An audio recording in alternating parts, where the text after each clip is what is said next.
নমস্কার বন্ধুরা, তন্নিস কিচেনে আপনাদেরকে স্বাগত। আজ আমি বানিয়ে দেখাবো পালং শাকের একটি রেসিপি। এই রেসিপিটা কিন্তু অবশ্যই একবার আপনারা বানিয়ে দেখুন, খুবই সুন্দর একটা রেসিপি। আর এই রেসিপিতে কিন্তু আমি বেশি তেল একদমই ব্যবহার করিনি, আর মশলা তো নাই। তাহলে দেখে নিন কম তেল দিয়ে এবং মশলা ছাড়া কিভাবে আপনারা এই পালং শাকটা খুব সহজে বানিয়ে নিতে পারবেন। আর বানাতে কিন্তু কোনো রকম ঝামেলা নেই। আমি এখানে 2 আঁটি পালং শাক নিয়ে নিয়েছি এবং পালং শাকগুলো দেখুন এরকম ছোট ছোট টুকরো করে কেটে ধুয়ে নিয়েছি। পালং শাকে দেওয়ার জন্য নিয়ে নিয়েছি একটা আলু।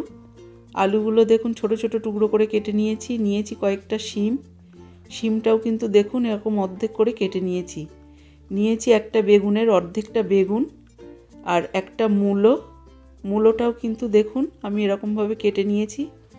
আপনারা চাইলে আর একটু ছোটো বা বড় করে কেটে নিতে পারেন।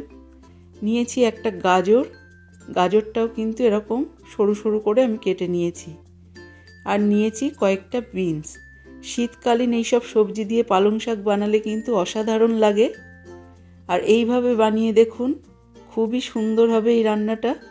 সবার আগে আমি খালি কড়াইতে কোনো রকম কিন্তু জল দিইনি, পালং শাকটা ঢেলে দিলাম।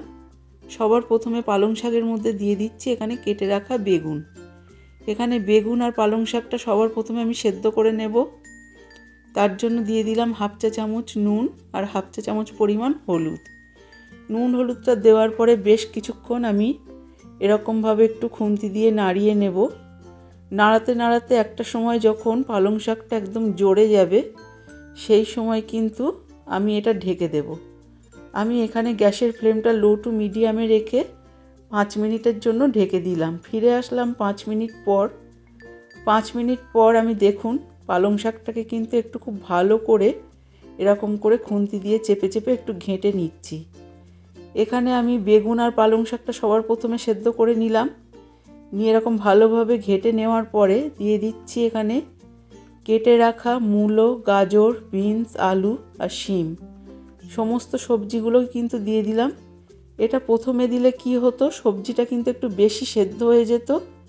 আর আমি যেটা পরে দিলাম এতে কিন্তু সবজিটা একটু গোটা গোটাও থাকবে, আবার সেদ্ধও হয়ে যাবে। আর এভাবে রান্না করে দেখবেন, রান্নাটা কিন্তু খুবই ভালো টেস্ট হয়। দিয়ে দিলাম 2 থেকে 3টি কাঁচা লঙ্কা চেরা। ঝালটা আপনারা আপনাদের স্বাদ অনুযায়ী দেবেন। আবারও গ্যাসের ফ্লেমটা লো টু মিডিয়ামে রেখে 5 মিনিটের জন্য সবজিগুলোকে সেদ্ধ করে নিলাম। এরপরে সবজিটা একটা পাত্রে নামিয়ে রেখে কড়াই বসিয়ে দিয়েছি। কড়াইতে দিয়ে দিলাম 2 টেবিল চামচ পরিমাণ সর্ষের তেল। তেলটা ভালো করে গরম করে নিয়ে আমি এখানে কিছুটা বড়ি ভেজে নিচ্ছি। বড়িটা যদি আপনাদের কাছে অ্যাভেলেবেল থাকে তাহলে অবশ্যই দেওয়ার চেষ্টা করবেন, কারণ এটা একটা মশলা ছাড়া রেসিপি, সেই কারণে কিন্তু বড়িটা দিলে এর স্বাদটা কিন্তু অনেকটাই বেড়ে যায়। আর বড়িটা কিন্তু পালং শাকের সাথে খুব ভালো জমে। বড়িটা দেখুন আমি গোল্ডেন ব্রাউন করে ভেজে তুলে নিচ্ছি। এরপরেই একই তেলে দিয়ে দিচ্ছি 2টো শুকনো লঙ্কা।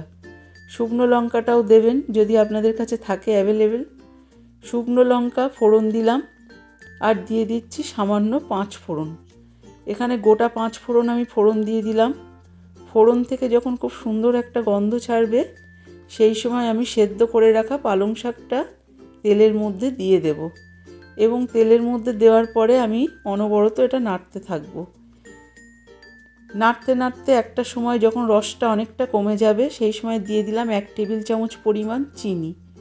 চিনিটা আপনারা যদি পছন্দ করেন তবেই দেবেন, নইলে দেওয়ার দরকার নেই। তবে নিরামিষ পালং শাকে কিন্তু একটু মিষ্টি দিলে খেতে ভালো লাগে।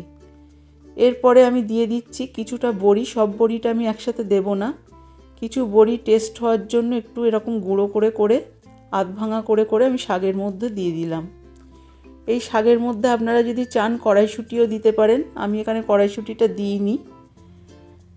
এরপরে আমি দিয়ে দিচ্ছি আর কিছুটা গোটা বড়ি।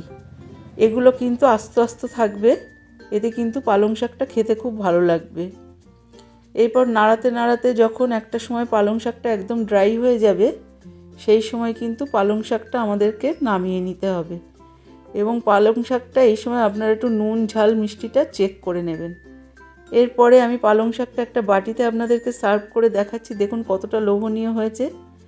গরম গরম ভাতের সাথে এই রেসিপিটা সার্ভ করুন। যারা পালং শাক খেতে একেবারেই পছন্দ করেন না তারাও কিন্তু এই রেসিপিটা চেয়ে খাবে এবং আপনার থেকে রেসিপিটা জানতেও চাইবে। আমার এই রেসিপিটা যদি ভালো লাগে অবশ্যই সাবস্ক্রাইব করবেন, লাইক দেবেন এবং প্রচুর প্রচুর শেয়ার করবেন।